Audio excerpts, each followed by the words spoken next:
buka TikTok. Isine Mas Medi. Mas Wakit. Pokoknya tak pencet gambare waru aja kaget. Iya. Aku. Ya. Mesti muncul ya Mas. Sak pupuh GWL. Oh, sak pupuh. Ya, oke. Gek terus turu. Kok sak pupuh meneh kelingsingan. Ayo Mas Rizal nih Mas. Maju, Ayo. maju. Kita joget bareng-bareng sampai kami ya. Ya. Aja sebelang Yuk.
Diseseke sak pupuh telingsingan. Oke. Hanya rengi rawuhipun keluarga besar saking Kramat Jati. Matur nuwun. Ciracas leres nggih. Iya. Mbah Kakung Man. Ya. Awas.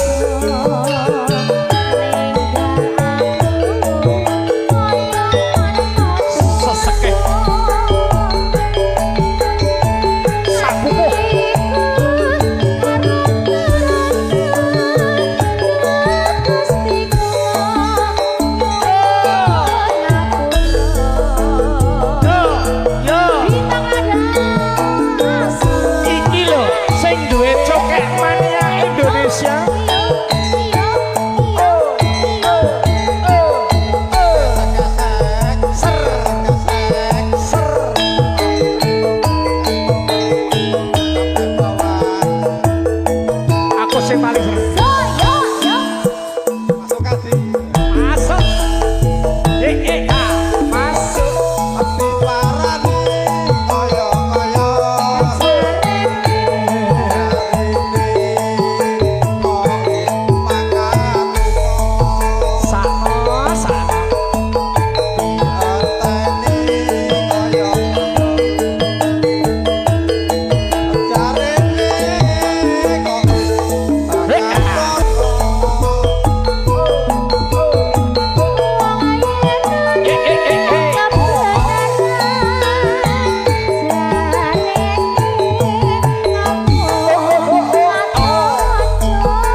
pripun.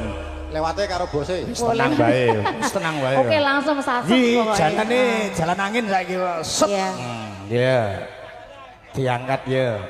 Arang sampai Yuk.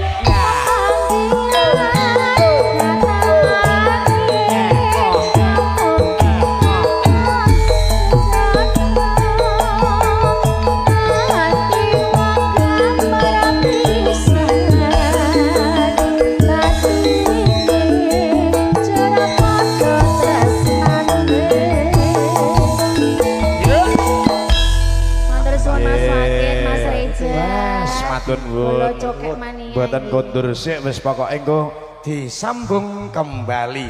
Ya. Kuwi Dimas Kadot kembali. Nggih, wis iki cokek mania. Mas Wahid wis bareng nyengkuyung matur nuwun.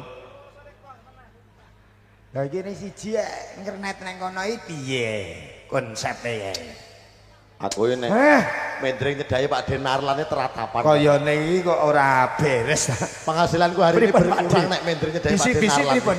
Napa sing diitung niki wau napa? Wah, iki ora beres, ora rebes iki ta. Rene. Aja cedak Pak Denarlan wae. Ayo. Penghasilanku berkurang. Wes, Ayo. ketoke mengurangi jatah iki Ngopi lho yo ya. ben ku ngopi. Ya ya ya ya. Gawe. Disengkuyung ya, Ora iso. disengkuyung. Kowe iki Tasih iki diselehno sik. diarep para Pak De peno, diarep Wis para ta, Pak wis ta. Narlan. Iya. Ayo wis aja ado-ado pokoke. Kon ngapa meneh? Rene ki wong jagong cek kon nembang bae. Ya kandhane kok diatur. Lah iya. Heeh. Iki Pak Bapak wau ora ngendika. Wis suwe ra tau ketemu ning Praci. Ya. Lah iya. Lah piye? Bise Bapak wis ora mlaku Jakarta.